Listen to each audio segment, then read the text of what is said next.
नमस्कार दोस्तों। आजकल कोरोना महामारी के चलते भारतवर्ष में कोरोना के लिए कुल 3 प्रकार के टेस्ट उपलब्ध है। इनमें से सबसे पहला RT-PCR, दूसरा रैपिड एंटीजन टेस्ट और तीसरा एंटीबॉडी टेस्ट।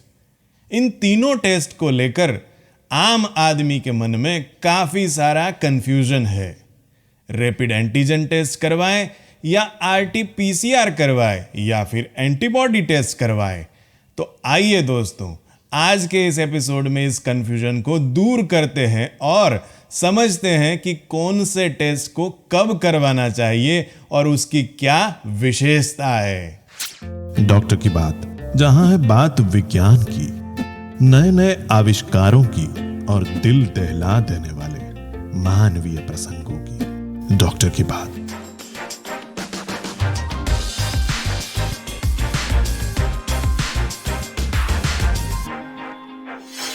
भारत में आजकल कोरोना टेस्ट 3 प्रमुख रूप में उपलब्ध है।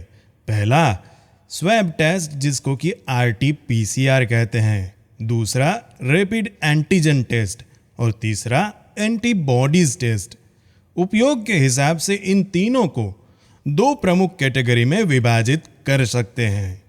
पहले वो टेस्ट जिसमें कोरोना का निदान होता है और मरीज का समय रहते कोरोना के लिए उपचार हो सकता है, यह है RT-PCR एवं रैपिड एंटीजन टेस्ट। जबकि दूसरे वह टेस्ट जिन्हें महत्व रूप से सर्वेलेंस यानी कि समाज में कोरोना से ग्रस्त और ठीक होने वाले लोगों की संख्या जानने में मदद मिलती है। इनसे मरीज की ट्रीटमेंट या निदान में कोई फर्क नहीं पड़ता, लेकिन उनसे रोग से लड़ने की देश के विभिन्न राज्यों और प्रदेशों की नीति निर्धारण में मदद मिलती है। आइए अब जानते हैं इन टेस्ट के बारे में। निदान के लिए उपयोगी दोनों RT-PCR एवं रैपिड एंटीजन टेस्ट के लिए नाक या गले से प्रवाही नुमा पदार्थों का परीक्षण हेतु स्वाब यानी कि एक खास स्टिक के ऊपर मटेरियल सैंपल लिया जाता है और इन सैंपल्स में कोरोना वायरस की उपस्थिति की पहचान विविध रूप से की जाती है।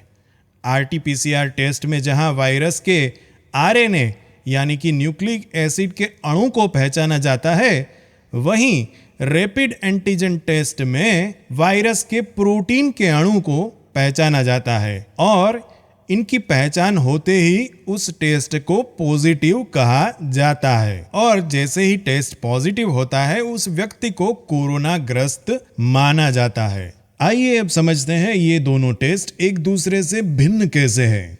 सबसे पहले RT-PCR। तो RT-PCR का परीक्षण केवल चुनिंदा और बड़ी लेबोरेटरी या अस्पतालों में ही उपलब्ध है, जबकि रैपिड एंटीजन टेस्ट का परीक्षण सभी जगह पर किया जा सकता है। यह मोबाइल लैब या एम्बुलेंस के अंदर भी किया जा सकता है।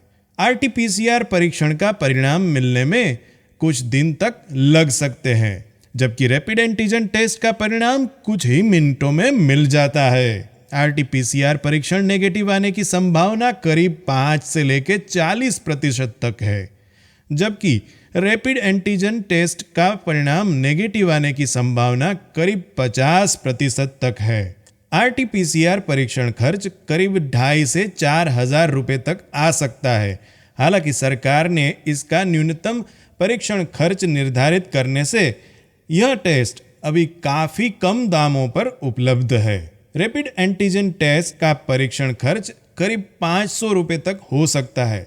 सभी सरकारी संस्थानों पर RT-PCR एवं rapid antigen test free of cost यानी कि मुफ्त उपलब्ध है। RT-PCR टेस्ट को गोल्ड स्टैंडर्ड टेस्ट माना जाता है, यानी कि इस परिणाम को सबसे ऊपर माना जाता है।